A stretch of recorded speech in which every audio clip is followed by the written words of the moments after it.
I'm in your face. Okay, there we go. Oh, that would have been better, huh?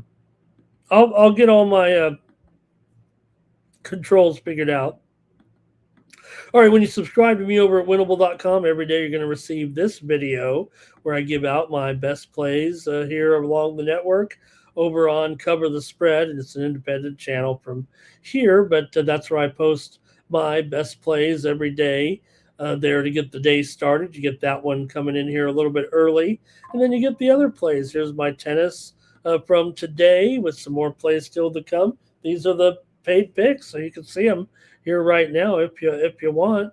Also got some action over on the men's side.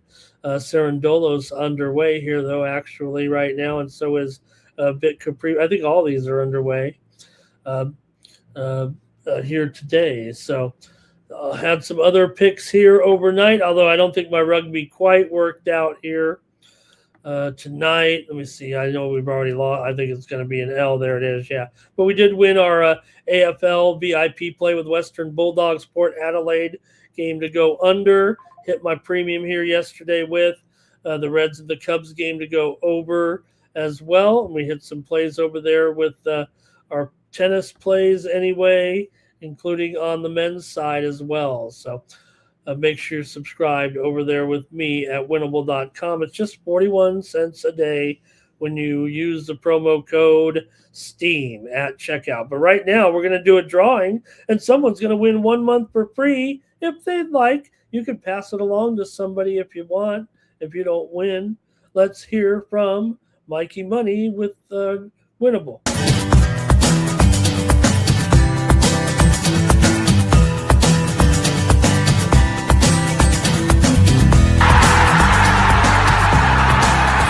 Hey, it's your boy Mikey Money here, and letting you know the Sports Money team live over on Winnable, and you can get your favorite cappers' best bets. Come support the squad at Winnable. For a low monthly cost, you get the very best bets delivered instantly to your phone by text the moment they're locked in. No delays, no missed lines, just the smartest plays at the best odds. Let Sports Money Network's team of experienced handicappers do the hard work for you, and with the flexible notification options, you'll never miss a play as we drop them. Don't wait. Don't guess. Don't miss the line. Join the winning team today and start cashing tickets with Winnable.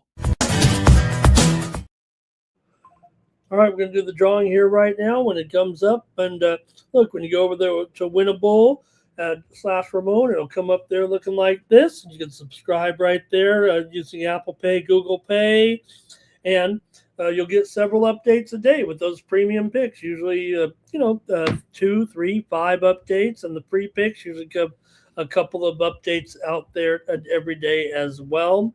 All right, we're going to do the drawing here right now. And thank you, Fat Wally, with his NASCAR.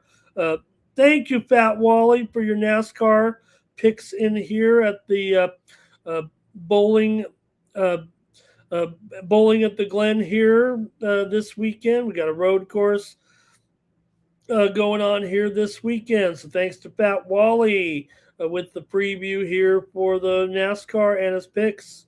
Thank you, Fat Wally. It's Friday, so let's get these picks in. Thank you to Nine Legacy. Valkyrie's here. Ron, thank you. West Up, thank you. Some late comments coming in here. So I think also there for those NASCAR picks. All right. Let's do the drawing here. And who is going to win? You got Papa Ricky in there. You got Fat Wally. You got Woke as a Joke. You got Jim Deweiger. You got Terrell. You got Haysh in there. You got Woke as a Joke. And the winner, oh my gosh. Well, that doesn't, we can't have bot, or is that, I don't think that's a real person, right, Razor? I think we got to do the drawing again. I don't think I think it's a bot. And I think it has something to do with the interface between. So we got to do it again. We can't do that. Here we go. Let's do it again. We got Robert in there. We got Philly Eagle Flyer. We got Nuke. We got French Invasion. Who's going to win? Trevor Davis, of course. Yeah, man, I'll be glad to put. We know Trevor missed us for like a week.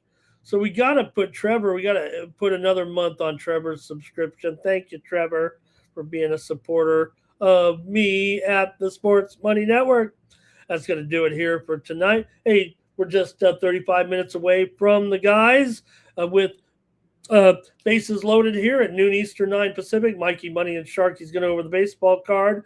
Razor's going to be underway here with our Friday racing card. Should be some great races here. We did get the word, of course, that Golden Tempo will not be racing in the Preakness, but probably at the Belmont there, especially with DeVoe would love to win there at the Belmont Stakes. So I think you will see that horse compete again. I don't think Golden Tempo is done on the track. I think Sherry DeVoe, the one thing they said is that Sherry DeVoe, obviously, yes, she's now a championship trainer, but she's worked her way up from the ranks a little bit. So Sherry, just in her training, the way she's brought up, because she kind of took, horses and kind of, guides them into greater success. So she does not run her.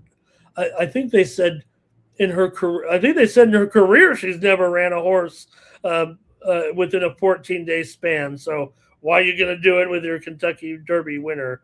I guess that does cut her a little bit of slack, right? If you've never run, I don't know. I didn't fact check that, but I think I was watching a horse racing show and that's what they said. So, all right, Trevor, great job. Thanks, everybody. Don't forget, also, after that, you got Mikey Money here today at 5 Eastern, 2 Pacific with pre-gaming. And then tonight, the guys, man, what a job with our live companion stream. It's so new and improved. It has taken companion streams to the next level with Dylon, Nick Handy, Ixkiz. We saw Gorky in there, Mikey's in there, Razor's in there. They're going to have to get me in there, I think, go to the show with those guys. I'll make it eventually. Maybe when everybody's that's such a great crew. They don't need me getting in the way. All right. West Up says, mention the parlay, Ramon. No, we did do the parlay, right? The Ducks and the Valkyries, we did it. I know we did it because now it shows me when I did it. All right, that's it. That's going to do it. And don't forget, also one more here. Get to VB MMA picks. Hey, our guest this week was none other than the Die Hard MMA podcast, Clint McLean. You know what that means. Make sure you get over there and watch VB MMA picks for this week's card, Chimaev and Strickland. All right. Oh, I'm naked. For the Sports Money Network, I'm Ramon Scott. So long from Las Vegas. I'm like an addict, do I gotta have it. I ain't even playing, got a really bad habit. If it moves, gotta grab it, fuse like a magnet. Lose, won't have it till I'm doomed in a casket. I ain't playing, got a weird mind. If you work 8 hours, I'ma work 9. If the shit tastes sour, you should taste mine.